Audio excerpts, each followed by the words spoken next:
আসসালামু আলাইকুম ওয়া রাহমাতুল্লাহি ওয়া বারাকাতুহু। ছবি রান্নাঘরে আপনাদের সবাইকে স্বাগত জানিয়ে আজকে আবার একটা নতুন রেসিপি নিয়ে হাজির হয়েছি। আমার চ্যানেলে যদি প্রথমে এসে থাকেন বন্ধুরা, তাহলে আপনাদের কাছে অনুরোধ আমার চ্যানেলটিকে সাবস্ক্রাইব করে ভিডিওটিতে লাইক দিয়ে পুরো ভিডিওটা দেখতে থাকুন। পুরনো বন্ধুদের অনেক অনেক ধন্যবাদ আমার সাথে থাকার জন্য। আজ আমি আলু আর শিমের এই রেসিপিটা বানাবো, একটা সাধারণ রেসিপি। চলুন তাহলে কিভাবে রেসিপিটা বানাচ্ছি সেটাই আপনাদের সঙ্গে শেয়ার করব। রেসিপিটা বানানোর জন্য আমি এখানে আলুগুলো ঠিক এরকম পাতলা পাতলা করে কেটে নিয়েছি, আর এখানে শিম নিয়েছি। শিমগুলো এইভাবে সরু সরু করে কেটে নিয়েছি। রেসিপিটা বানানোর জন্য আমি কড়াইয়ে সর্ষের তেল দিয়েছি। তেলটা গরম হয়ে গেছে। তেলের মধ্যে দেব অল্প কালো জিরে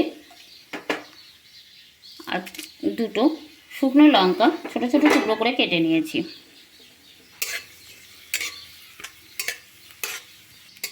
ফোড়ন ভাজা হয়ে গেছে। এখন আমি কেটে রাখা শিম দেব। শিমগুলো তেলে একটু নাড়াচাড়া করে দেব, হালকা করে ভেজে নেব, তাহলে শিমটা তাড়াতাড়ি সেদ্ধ হবে।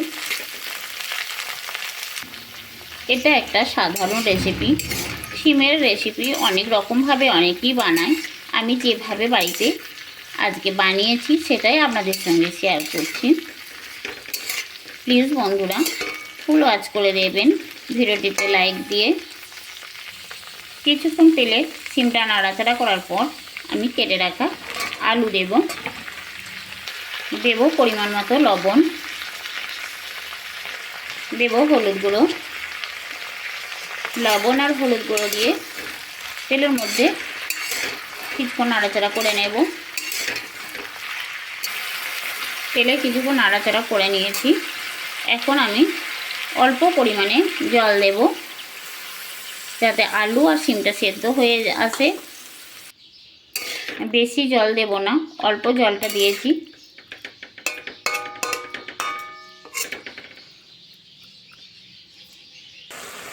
গ্যাসের আঁচটা লো ফ্লেমে রেখে এটা ঢাকা দিয়ে আমি কিছুক্ষণ রান্না হতে দেব।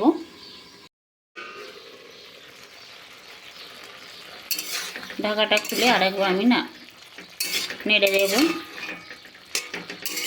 আলু শিম সব সেদ্ধ হয়ে এসছে। আর একবার নাড়াচাড়া করে নেব।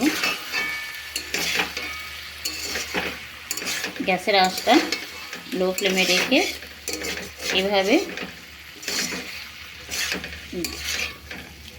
ভাজা ভাজা করে নেব।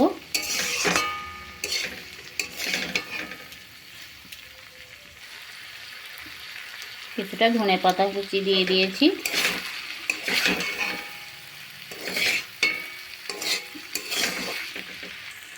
যেহেতু এটা শিম আছে তাই অল্প চিনি দিয়েছি। শিম আলু ভাজার মধ্যে অল্প চিনি দিলে খেতে ভালো লাগে।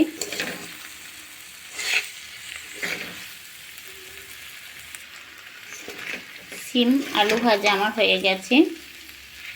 দেখুন কত সুন্দর হয়েছে।